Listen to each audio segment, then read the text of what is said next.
but it just keeps it from moving. It helps you when you're walking on it, but if somebody's like using their fist to, Well, to yeah. hit it, Yeah, but it ain't gonna do much for you yeah. there.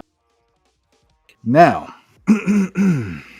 we have Riddle versus Gunther. Of course, Riddle has pigtails, so why not? And like I said earlier, I believe his nail color of choice this evening was pink, carnation pink. There you go.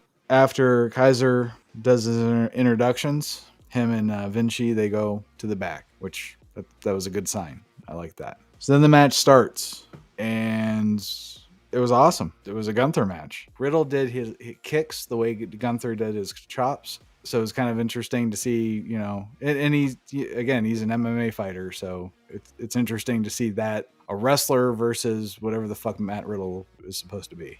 A brawler. So Riddle keeps coming at Gunther, but then Gunther ultimately uses his strength. He's overpowering Riddle. There's a part where Gunther gets mad and he just tears the tape off of Riddle's injured ankle, which I loved. They don't do that anymore. It does nothing. I can't imagine how a thin layer of tape would protect you either way. But I mean, as someone who's had an ankle injury once or twice, it just keeps it stiff. So it still hurts, but it just keeps it from moving. It helps you. It helps you when you're walking on it. But if somebody's like using their fist to hit it or kicking it, it ain't gonna do much for you there. Yeah, but that's what I'm saying. So theoretically, Gunther is wasting his time ripping the tape off. But however, it's such an awesome visual because it's like I see this injured part of you. I'm taking this one layer of protection that you have, and I'm going to injure you further. Yeah, it's always a great little visual, and then it just like adds to the shit. Now he's really about to get him. The spot where Matt Riddle did a senton on a Gunther, and Gunther turned it into a sleeper hold, perfect. Unfortunately, they did that thing where they get him in a chokehold, but they don't have any like other way to get out of it other than just rolling over and getting up. Yeah, that's what they did. Kind of lost points for that for me. And then Gunther does something that I have never seen before in my life. He starts chopping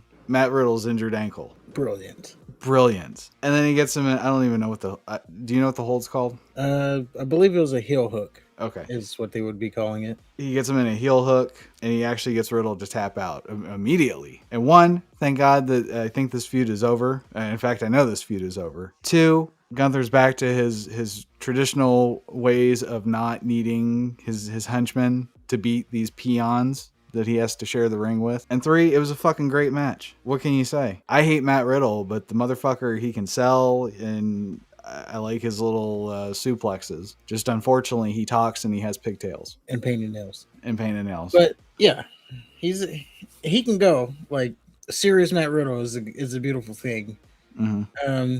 That's what I was saying. I think I'm seeing a pattern here. So your week to week non-title whatever, Gunther's gonna have the henchmen interfere. But then when it's like a title match, when the Intercontinental title's on the line, that's when you're gonna get your pure one-on-one, no interference. Gunther usually is gonna win. I suppose I can live with that. It's just I wish it was consistent. Yeah, still he shouldn't have the interference thing. Like, I get it. No. You want to have Imperium like be part of the act, and that Imperium being without Gunther, you want to have them be like a part of the Gunther act. Mm-hmm. So on week to week television, you have them interfere. But hey, what if they don't interfere and they're just badasses in the tag team division, and Imperium's just this group of purist wrestlers who don't need interference and just win their matches, and they're still heel for some reason because people just don't like them. They don't like wrestlers. Yeah, but that could be Imperium. Just, the match sacred. We're gonna get in here. We're gonna beat you. It's gonna be clean, and we're just gonna out wrestle you. They can just be badass Europeans. Yeah, we're just gonna out wrestle you. Mm-hmm. You can't wrestle better than I can. And the only thing heel about them would be that they're dicks. Yeah, I like that. I wish it was more like that as well. But yeah, great match overall. It was a great match. Excellent finish. Yes. Unfortunately, that was tainted by the dulcet tones of Drew McIntyre's stupid theme song. Comes out, challenges Gunther. He headbutts Gunther, and then does he do a Claymore? We get a Claymore party. Then he Claymores Gunther. So they're going to continue their feud from WrestleMania. Yes. Now, no disrespect to Gunther when I say this, You better watch it. but Watch it. Drew McIntyre has been gone since WrestleMania. There's a new title that's supposed to be the top of the card of the show that he's on, and he comes back to feud with the Intercontinental Champion. Not the main title. He comes back for the mid card title. That makes no sense. Now there was the rumors that they were going to bring him back and he was going to be heel, but I guess he didn't want to do that. So that's why he's going in for Gunther instead of Seth Rollins. But it just I don't know. It just seems ridiculous that here you are, you're coming back, you bill yourself, you're in your eye in the fans' eyes, you're a top guy, and here you are coming back and going for the mid card title. Well, the last time we saw him was when he went after a mid card title, that mid card title. So Right. you could make since he lost the triple threat match, you can make the case that he still has unfinished business with Gunther, and he wants to have a chance to beat him one-on-one without Sheamus being around. That's true, but I think since he was returning, they could have moved beyond that. If it would have been Clash at the Castle, he went away for a while and then he comes back to feud with Gunther, I would agree with you 100%. But because he was already going for that title, then he went away and he's going for that same title, the same dude. The only difference is Sheamus isn't going to be involved. So now he has a chance to do it one-on-one just to see if he can do it.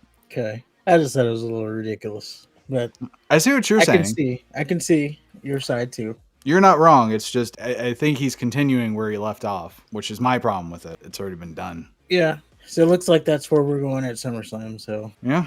Yay. I mean, it'll be a good match. So here's that. Yeah, I mean, McIntyre can go. It's just, and of course Gunther gets the best out of everybody. But it's again, we've seen it. Yeah, I think we should have moved on. But they want to tie up the loose ends. They didn't want to turn him heel for whatever reason. Maybe he's just that big of a top guy that they want to keep him babyface. I don't know. But it just, I don't know. Seems weird that here we are. We got a new title. It's supposed to be the equal title to Roman Reigns, and you don't even go after it. Even more diminishing the importance of that title.